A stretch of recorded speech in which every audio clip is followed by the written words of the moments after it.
Hello दोस्तों, तो जैसा कि पिछले एपिसोड में हमने देखा कि मास्टर डियाब्लो ने ज़ावियन को बता दिया था कि हॉल ऑफ सोल कुछ बड़ा कर रहा है, जिसके लिए उसने पहले से भी ज्यादा सोल्स इकट्ठा करना शुरू कर दी, लेकिन वो क्या चीज है इसके बारे में कोई नहीं जानता। इसी वजह से ज़ावियन के लिए प्यूरिफाइंग लोटस डिमोनिक फ्लेम को हासिल करना और भी ज्यादा जरूरी हो गया था, जिसे लेने के लिए ये लोग स्पेटल ट्रेड फेयर में आ गए थे, जहाँ की एक लोकल शॉप से ज़ावियन ने क्वीन मेडुसा के लिए एक बहुत ही ज्यादा कीमती स्टोन ट्रेजर भी खरीद लिया था। इसके बाद स्पेटल ट्रेड फेयर की शुरुआत हो गई थी, जहां पर बारी बारी करके अलग अलग आइटम दिखाए गए, जिनमें से एक प्यूरिफाइंग डिमोनिक लोटस फ्लेम के मैप का आखिरी टुकड़ा भी था, जिसे हासिल करने के लिए वहां पर एक और मिस्टीरियस आदमी भी मौजूद था। लेकिन मास्टर डियाब्लो सबसे बड़ी बोली लगाते हुए उस मैप के टुकड़े को ज़ावियन के लिए जीत लेते हैं। अब आगे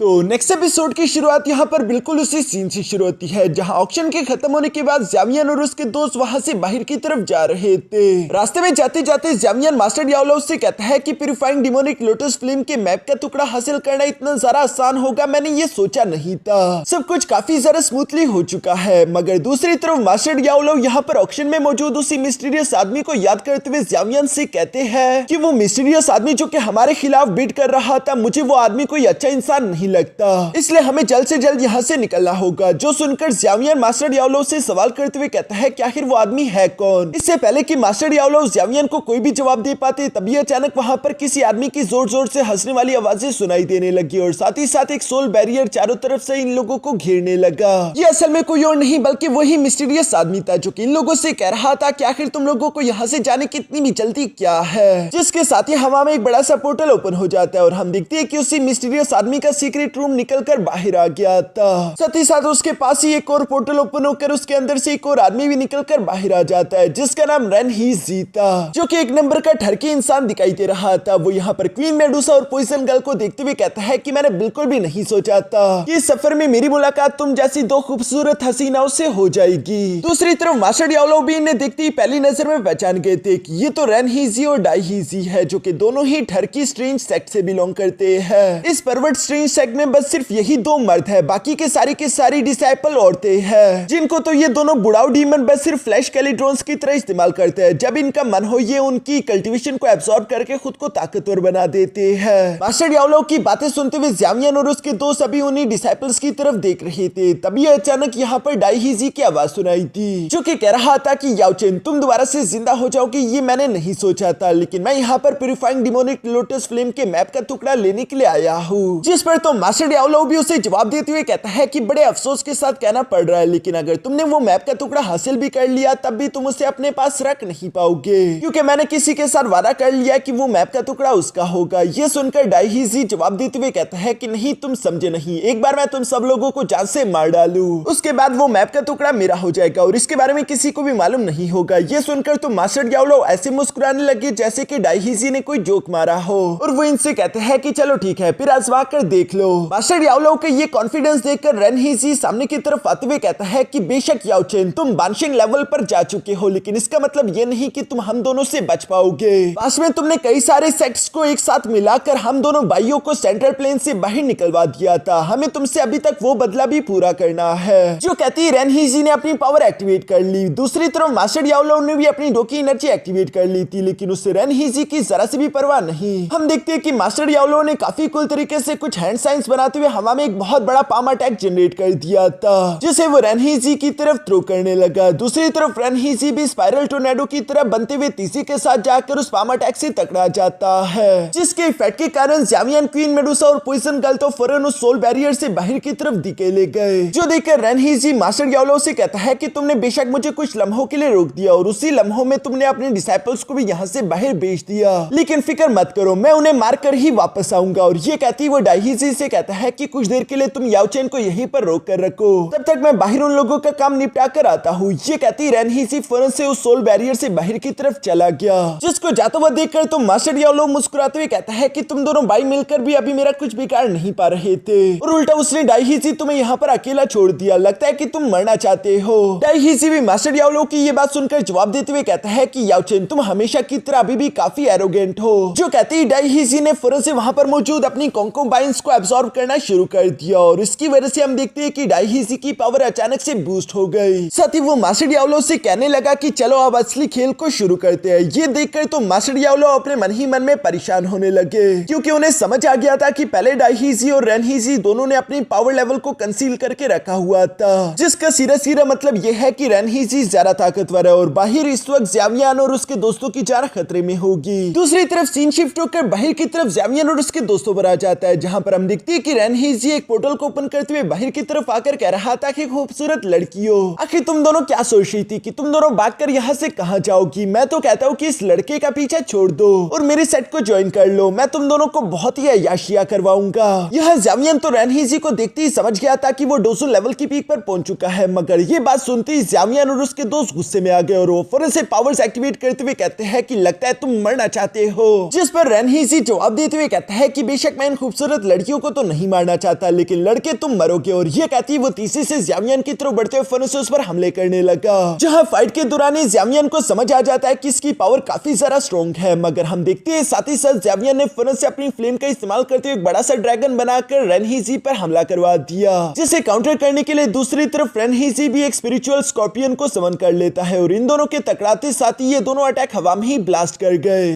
जबकि साथ ही साथ रेनहीजी के साथ तेजी से ज़ावियन की तरफ बढ़ते हुए फौरन से उसे भी हिट करके नीचे की तरफ धकेल देता है। यह रेनहीजी तो अपनी जबान को बाहर निकालते हुए इस फाइट को काफी एंजॉय कर रहा था। तभी अचानक हम देखते हैं कि क्वीन मेडुसा और पॉइजन गर्ल ने भी रेनहीजी पर अटैक्स करना शुरू कर दिए, जिनके साथ फाइट करते हुए रेनहीजी कह रहा था कि मुझ जैसी बुढ़ाओं को तुम जैसी खूबसूरत लड़कियों के साथ खेलने में काफी मजा आएगा। ये सब देखते हुए दूसरी तरफ नीचे मौजूद ज़ावियन अपने मन में कहता है कि इसके और मेरे पावर लेवल का डिफरेंस काफी ज्यादा बड़ा है और देखकर लगता नहीं कि मास्टर डियाब्लो भी डाइहीजी के साथ इतनी जल्दी निपट पाएंगे। अगर ये सब कुछ ऐसे ही चलता रहा फिर तो हम हार जाएंगे, इसका मतलब कि मुझे होल्ड बैक नहीं करना। और ये कहते साथ ही ज़ावियन ने फौरन से अपने heavenly 3 mysterious change transformation technique के सेकंड लेयर को एक्टिवेट करना शुरू कर दिया, जो कि ज़ावियन को काफी कूल तरीके से ट्रांसफॉर्म करते हुए उसके पावर लेवल को बूस्ट कर देती है। दूसरी तरफ रेनहीजी ने भी ये देख लिया था, लेकिन वो ज़ावियन को सीरियस नहीं लेता, बल्कि वो एटीट्यूड के साथ कहता है कि इसका मतलब कि तुमने भी फ्लेम बर्निंग वैली का सीक्रेट सीख लिया है। जो सुनती दूसरी तरफ ज़ावियन तो तेजी से आगे की तरफ बढ़ते हुए रेनहीजी के साथ closed hand to hand combat करना शुरू कर देता है। यह फाइट के दौरान रेनहीजी ज़ावियन से कहता है कि बेशक इस सीक्रेट टेक्निक का इस्तेमाल करते हुए तुम ज्यादा पावरफुल नहीं हो पाए, अभी भी तुम्हारा कल्टिवेशन लेवल मुझसे थोड़ा सा कम है। ये कहती रेनहीजी ने ज़ावियन को फौरन से पीछे की तरफ धकेलकर उस पर एक बहुत ही पावरफुल पंच चल दिया था, जिसे ज़ावियन ने ब्लॉक तो कर दिया है, मगर साथ ही साथ ज़ावियन की heavenly 3 mysterious change transformation technique भी खत्म हो जाती है और वो अपने मन में कहने लगा कि heavenly 3 mysterious change transformation technique के बावजूद भी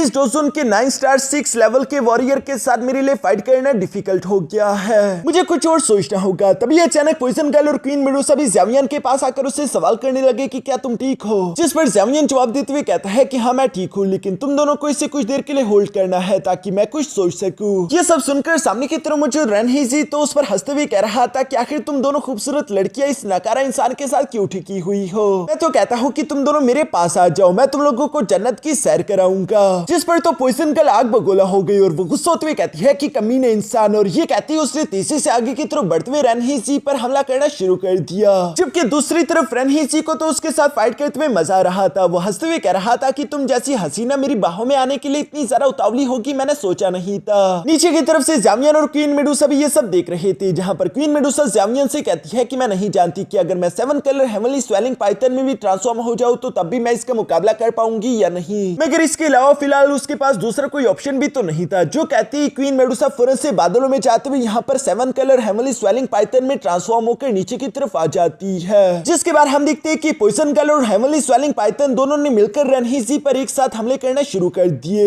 इवन कि रेनहीजी को भी यहाँ पर उन दोनों के साथ फाइट करते हुए थोड़ी बहुत मुश्किलें तो आ रही थी, लेकिन वो काफी ज्यादा खुश दिखाई दे रहा था और वो खुश होते हुए कह रहा था कि तुम दोनों हसीना काफी ज्यादा यूनिक हो। एक के पास पॉइजन क्लैमिटी बॉडी है और दूसरे के पास 7 कलर हेवनली स्वेलिंग पाइथन की बॉडी। अगर तुम जैसी दोनों हसीना मिलकर काम करे तो तुम आसानी के साथ डोज़ुन लेवल की पीक कल्टिवेटर्स का मुकाबला कर सकती हो, मगर तुम दोनों की बदकिस्मती ये है कि तुम दोनों का मुकाबला महान रेनहीजी से हो गया। यहाँ पर ये सब कहते हुए रेनहीजी ने एक पावरफुल स्लैश अटैक लगाते हुए फौरन से 7 कलर हेवनली स्वेलिंग पाइथन पर हमला कर दिया, जिस अटैक के कारण हम देखते हैं कि वो फौरन से पीछे की तरफ धकेला जाता है। पॉइजन गर्ल तो उसे बचाने के लिए सामने की तरफ आ गई थी, मगर हम देखते हैं कि क्वीन मेडुसा वापस से अपने नॉर्मल फॉर्म में आ जाती है और वो पॉइजन गर्ल से कहने लगी कि चलो मिलकर हमला करते हैं। पॉइजन गर्ल भी उसकी बात मान लेती है। दूसरी तरफ रेनहीसी को तो इन दोनों के साथ फाइट करते हुए मजा आ रहा था और वो खुश होते हुए कह रहा था कि तुम दोनों हसीनाओं के साथ यूं खेलते हुए मुझे काफी खुशी हो रही है। मगर चूंकि यहाँ पर पिछले कुछ देर से इन लोगों ने रेनहीसी को उलझाकर रखा हुआ था तो इसी वजह से ज़ावियन को मौका मिल चुका, जहाँ पर हम देखते हैं कि ज़ावियन अपनी चारों हेवनली फ्लेम्स को कंबाइन कर रहा था। ये देखकर तो रेनहीसी भी थोड़ा सा परेशान हो जाता है और वो इस उसी की तरफ बढ़ने लगा। दूसरी तरफ हम देखते हैं कि ज़ावियन एक न्यू तरह का एंग्री बुद्धा लोटस क्रिएट करने की कोशिश कर रहा था जिसे 5 कलर फ्लेम लोटस के नाम से जाना जाता है। इस 5 colour flame angry Buddha lotus को क्रिएट करने के लिए ज़ावियन एक आर्टिफिशियल फ्लेम का भी इस्तेमाल कर रहा था और ज़ावियन ने जब यहाँ पर अपनी सारी की सारी हेवनली फ्लेम्स को कंबाइन करना शुरू कर दिया तो रेनहीसी ये देखकर घबराते हुए फौरन से एक अटैक जनरेट कर लेता है ताकि वो ज़ावियन को बीच में रोक सके, क्योंकि ज़ावियन का ये अटैक वाकई में टेरिफाइंग दिखाई दे रहा था।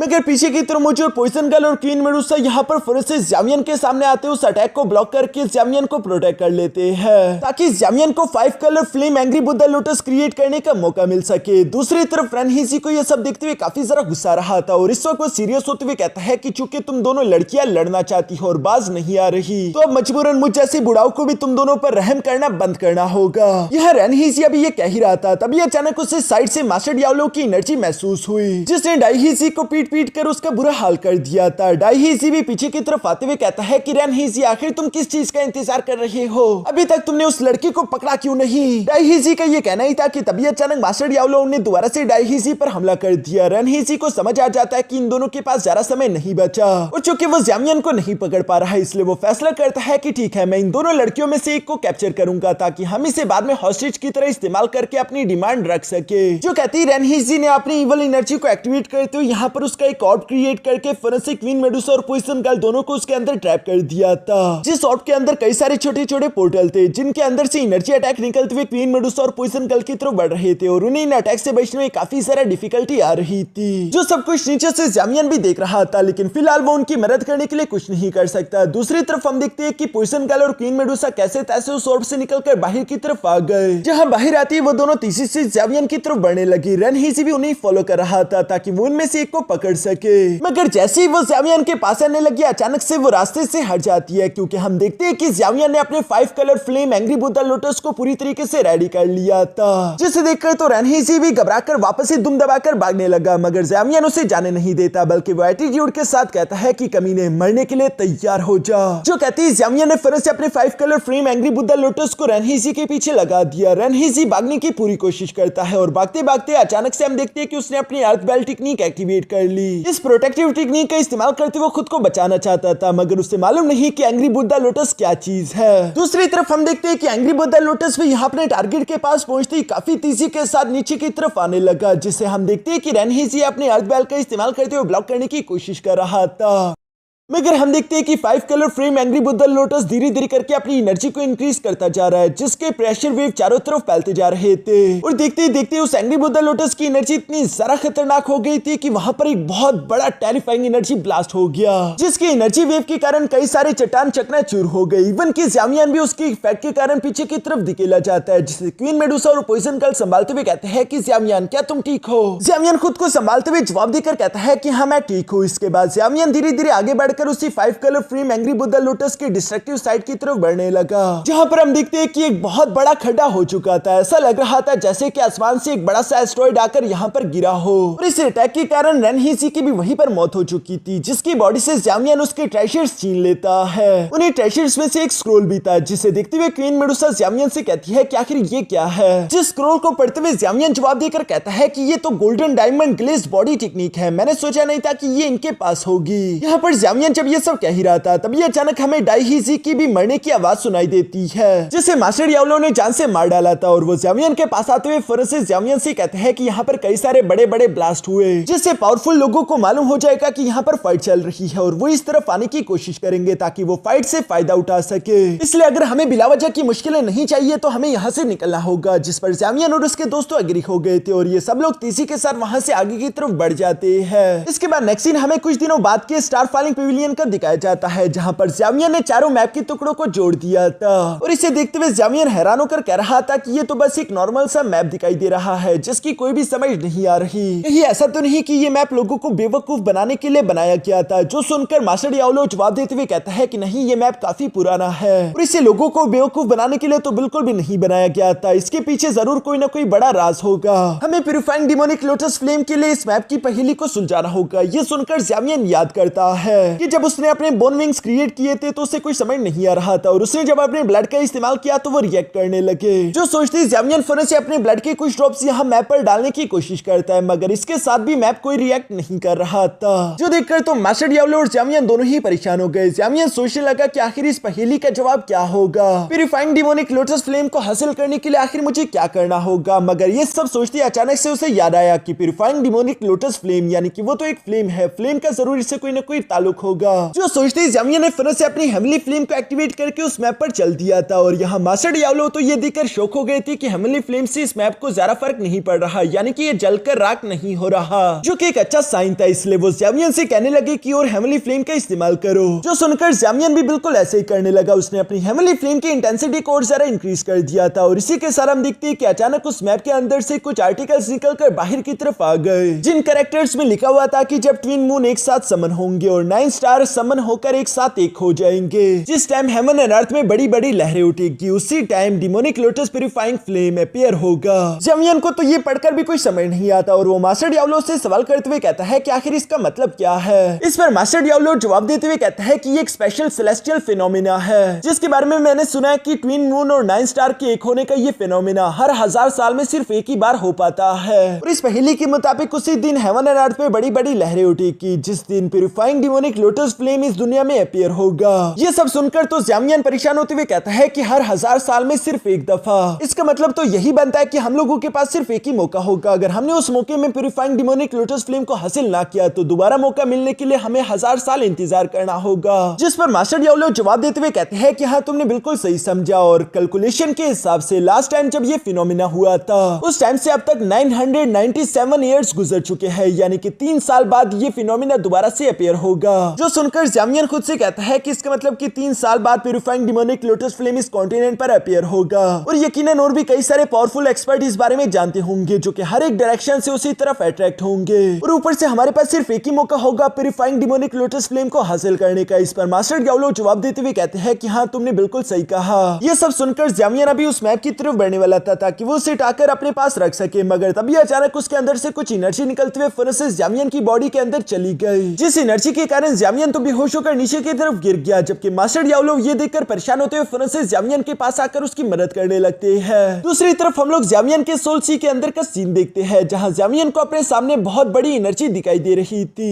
यहाँ मास्टर डियाब्लो की परेशान भरी आवाजें सुनकर क्वीन मेडुसा और पॉइजन गर्ल भी फिर से वहां पर आ जाती है और वो मास्टर डियाब्लो से सवाल करने लगी कि आखिर ये क्या हो गया, क्या ज़ावियन ठीक तो है। जिस पर मास्टर डियाब्लो जवाब देते हुए कहता है कि मैं नहीं जानता। अभी उस एंशिएंट मैप के अंदर से कुछ सोल एनर्जी निकलते हुए फिर से ज़ावियन के माथे के अंदर घुस गई। लगता है कि मुझे फोर्सफुली उस एनर्जी को हटाना होगा। ये कहते ही मास्टर डियाब्लो अभी तैयार होने लगे थे, मगर तभी अचानक ज़ावियन दोबारा से होश में आ गया, जिसे देखकर मास्टर डियाब्लो तो थोड़ा सा हैरान दिखाई दे रहे थे। दूसरी तरफ ज़ावियन होश में आते हुए सवाल करके कहता है कि क्या हुआ, तुम लोग मुझे इस तरह से क्यों देख रहे हो। जिस पर मास्टर डियाब्लो दूसरी तरफ ज़ावियन से कहता है कि मेरे एक सवाल का जवाब दो, जब हम पहली बार मिले थे तो तब तुम कितने साल के थे। ये सुनकर ज़ावियन फौरन से जवाब देते हुए कहता है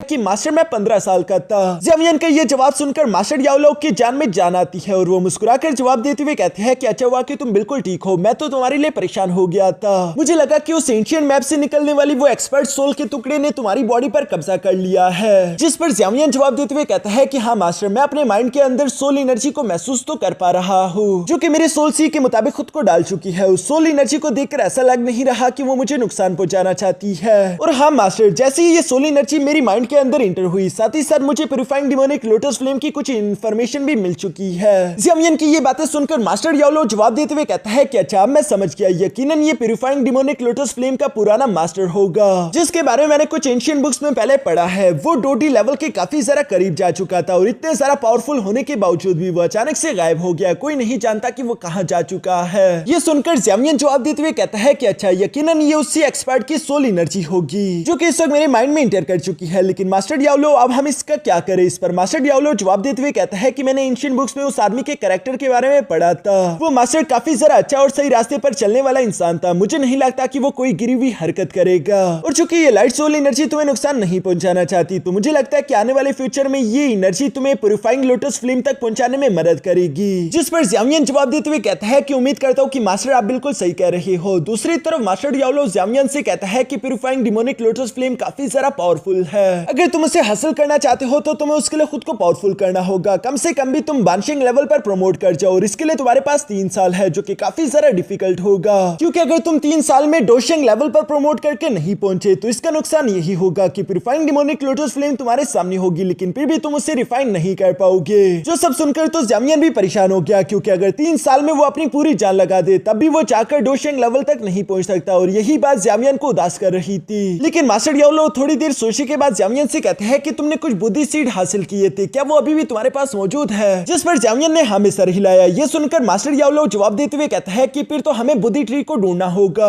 क्योंकि बुद्धि ट्री के बुद्धि हर्ड की पावर का इस्तेमाल करते हुए तुम आसानी के साथ 3 साल में डोशिंग लेवल तक प्रमोट करके जा सकते हो। ये सुनकर ज़्यामियन जवाब देते हुए कहता है मगर बुद्धि ट्री को भी ढूंढना आसान काम नहीं होगा, क्योंकि वो एंशिएंट विल्डरनेस डोमेन के अंदर है, जहां पर इंसानों का जाना फॉरबिड है। हम आखिर उसे कैसे ढूंढेंगे। जिस पर मास्टर डियाब्लो ज़्यामियन को जवाब देते हुए कहता है कि तुम्हारे पास बुद्धि ट्री के सीड्स है, जो कि बेशक फुली रिफाइंड नहीं, लेकिन फिर भी तुम उसका इस्तेमाल करते हुए एंशिएंट बुद्धि ट्री को सेंस कर पाओगे, और यही ज़्यामियन तुम्हें करना होगा। तुम्हारे पास दूसरा कोई रास्ता नहीं। जो सुनकर ज़्यामियन भी मोटिवेट होते हुए कहता है कि इसका मतलब कि अब हमें एंशिएंट विल्डरनेस डोमेन की तरफ जाना होगा, क्योंकि मैं इतनी दूर हारने के लिए नहीं आया। मैं कुछ भी करके बुद्धि हर्ड को हासिल करूंगा ताकि मैं डोशिंग लेवल में प्रमोट करके जा सकूं। ज़्यामियन के ये जज्बा देखकर तो उसके दोस्त भी काफी जरा खुश हो गए थे, मगर तभी अचानक बाहर की तरफ हम देखते हैं कि स्टार फॉलिंग पवेलियन के अंदर काफी जरा तेज गोल्डन एनर्जी लैंड करने लगी, जिसे महसूस करके वहां पर मौजूद स्टार फॉलिंग पवेलियन के जितने भी एक्सपर्ट और एल्डर्स थे वो सारे के सारे यहाँ पर फौरन से पहुंच जाते हैं। इवन के मास्टर डियाब्लो, ज़्यामियन और उसके बाकी के दोस्त भी फौरन से उस गोल्डन एनर्जी के पास आकर पहुंच चुके थे, और इसी मिस्टीरियस एनर्जी के साथ हमारा ये एपिसोड यहीं पर खत्म हो जाता है।